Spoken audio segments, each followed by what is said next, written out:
All right, so we're back in the bus, and today is lighting. So I get in here and I get on a roll and I forget to do videos, but basically I've already fixed this light. There's 5 ceiling lights that go 1, 2, 3, 4, 5. You can't see them all from here, but through trial and error and with help from my good friend Jeff, we figured out where all the switches are. So when you come in the door, this one here operates these 2. And there's also a 3-way switch here, so that like when you're driving you can turn them off. So if I flip that, I can turn them off from up here at the driver's, at the helm. I don't know what else to call it. So that's those 2. Now this coach originally had fluorescent lights, so like this guy here. So it's a 12-volt powered ballast that steps up the voltage to God knows how much to operate that fluorescent bulb, and they draw a good amount to try to do all that conversion. They're not terrible, but they're no LED. So still working on these, but here's one that I just got done with. And basically what I've done is I bought some of these LED strips from Amazon that have the 3M VHP backing tape on them, and you basically just cut the wires off of this ballast and bypass it, and you take the 12-volt input of that supply to the ballast and just cut the wires off, and then take your wires from your strip lights, and there you have it. This middle light is on its own switch here, so when you're walking back through the hallway, you can just kind of hit it and it lights up the hallway. So for some reason this switch was unhooked. I had to go in there and hook it back up. The only thing I can think is the ballast may have been going bad in this light, and it was like overheating. Sometimes these things can do some crazy smoking and all kinds of crap when they go bad. So maybe they just disabled it so nobody would use it, but at the moment it seems to be fine. So we'll keep an eye on it, but you know, it's working. So we've identified the switches. Luckily Jeff was here to help me with that. This one operates the back lights here. So anyway, I just need to put the cover back on that one, convert these 2 to LED, and that'll be all my ceiling lights done. And obviously that'll draw a whole lot less power than the stock lights. It's got another fluorescent light here. This is a newer style. It's pretty bright.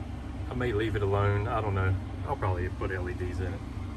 And then if you look in here, there's lights all down through here, this balance.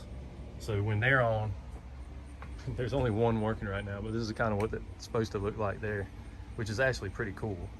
So I'll replace all those with LED strips. I'm gonna have to order some more of those. I only ordered 1 roll, and I can see that's not gonna be nearly enough because I got a lot of lights. I think there's 8 just in these balances, and there was 5 in the ceiling, and then you've got this one needs at least 2 strips in it, and then there's 2 more there that could use a little about a 12-inch strip, and then back here there's 1, 2, 3 more back here, and that one's still on. I'll turn that off. Yeah, so anyway, I got a lot of lights to convert, but the cool thing is it's easy and cheap, and just like that you've got all new LED lights all through the whole bus. I mean, that's great, you know, and all of them put together might draw 5 amps, maybe. So that'll be good for dry camping. So yeah, the saga continues. We had some storms today, and so it's cooled way down outside. It's really nice out, so I was able to turn the Cool-O-Matic that I fixed the other day on. It's currently pulling air through the bus, and it is nice in here. 79 degrees in here right now. That's great. So bit by bit, we're getting there. It's sure been fun so far. I'm looking forward to using this thing one day.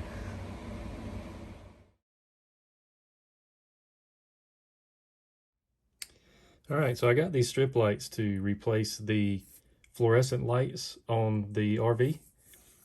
Basically, you get rid of the ballast and the bulb, and you just stick these bad boys on there. They've got 3M tape on the back. Super cool way to cheaply convert lights. And so I ordered these from Amazon, and they've got these, they come in these strips, and you cut them on the line to whatever length you want, and it leaves a little bit of contact surface. And the idea is you're supposed to be able to take something like this, which are these cheap little doodads that you open up like this, and you're supposed to be able to just slide this guy in here, and these contacts go over the little contact patches. Well, this is supposed to be an 8mm strip light. What's up, y'all? Will from the future. So no, they're not 8mm strip lights, they're 10, and that's why we got to do what we're about to do. So what we got to do is trim this with my handy dandy wire strippers that make some pretty good scissors. So strip a little bit off that side, and then we'll come in here.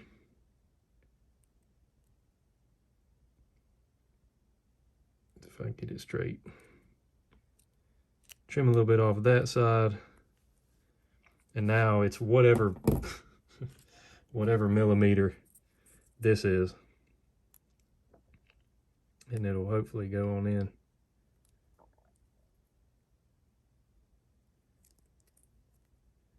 Now, that's all well and good, but if you look here, even the contacts are too close together to where you only actually make contact with the contact patch if you're lucky. So what I'm doing, because I don't feel like ordering anything else, I'm tired of giving my money to Amazon lately. What I'm doing is, this is just a power pole crimper. That's going to be my weight. I am going to solder these bad boys on. So let me zoom in a little tad bit there. I've got a soldering iron here with a pretty fine tip. Not the finest tip in the universe, but pretty fine. Won't focus. Anyway, soldering iron with a fine tip, and a little bit of solder, and a wet paper towel to clean my solder tip off, which is important. If you've ever soldered, it can be kind of futile if you don't have a clean soldering iron. So, let me see if I can get in here. And what I'm doing is I'm just going to try to lay a bead of solder kind of off of the contact and over to the side here, if you can see what I'm doing. But it's just kind of following the copper anyway. That's the beauty of it. Let it get hot enough to flow on there. All right. And then you've got it. You don't have to worry about it anymore. See if it'll focus in there. There's a nice close-up. So yeah, there's that. And if I get my little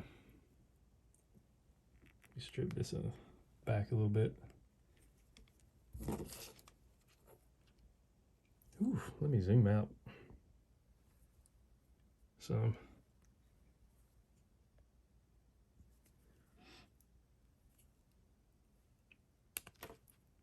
Strip these back a little bit.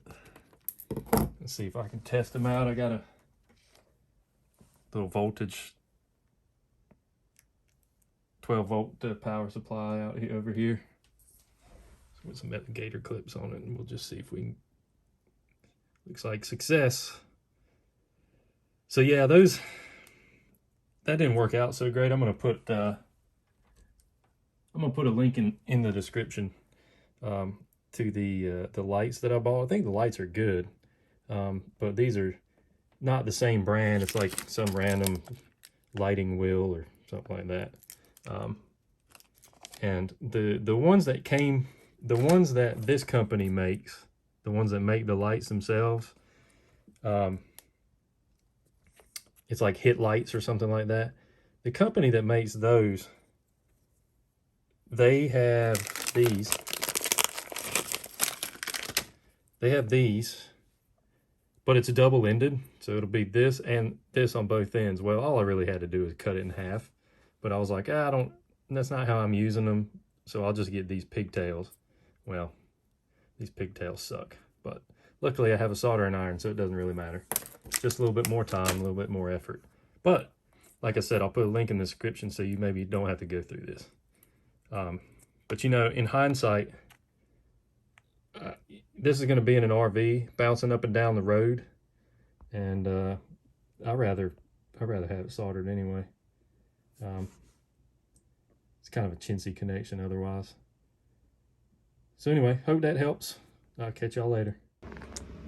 All right, and there it is installed in the light fixture. I've removed the ballast, the bulb, and there's just basically nothing left but the frame of this light fixture, and then you just stick it on there, and that's what you end up with.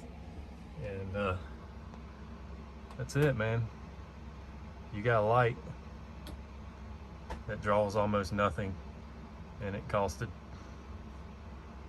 $3 in parts maybe.